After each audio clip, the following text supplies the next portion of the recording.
দিনটা হলো 25 মে, আমার ছেলের জন্মদিন। সকাল সকাল আমি আর আমার ছেলে স্নান করে আমার হাজবেন্ডকে বললাম যে একটু চলো মন্দিরে আমাদেরকে দিয়ে আসো। তো এখন আমাদেরকে মন্দিরে দিয়ে আসছে। আজকে আমি জন্মের মন্দিরে যাচ্ছি, তোমরা আশীর্বাদ আনবা করবা। আমি আমার ঠিক পুজো দিয়েছি, পুজো হয়ে এখনই বাড়ি যাচ্ছি। এবার মা রান্না করবে।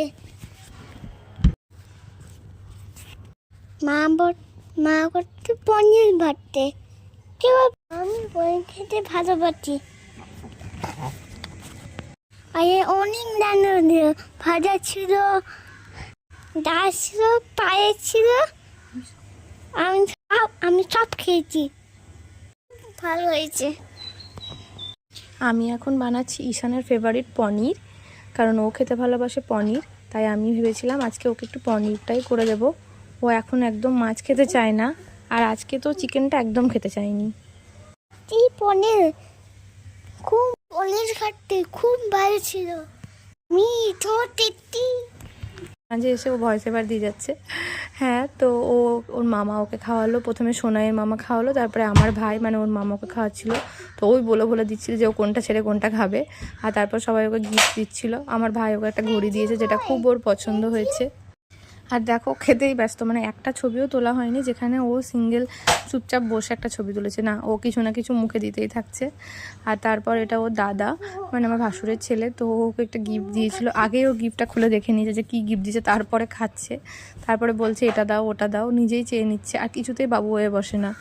আর এই তো দুষ্টুমি করতে করতে দেখো আজ 6 বছর হয়ে গেল। তারপর আমি এসেছি, এখন আমি বললাম আমি একটু খাইয়ে দিই, কিন্তু ওর এত কিছু খেয়ে না অলরেডি পেটটা ভরে গেছে। এর মধ্যে আমার শাশুড়ি মা শ্বশুরমশাইও খাইয়েছে।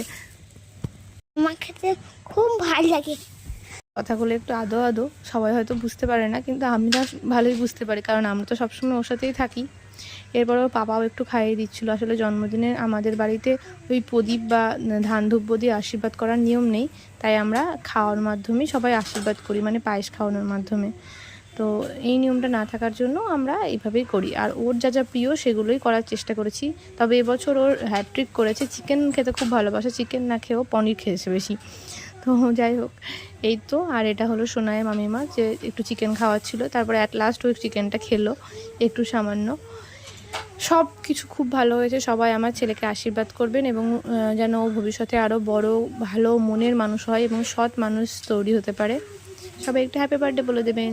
Thank you. আমাদেরকে আপেল থ্যাংক ইউ।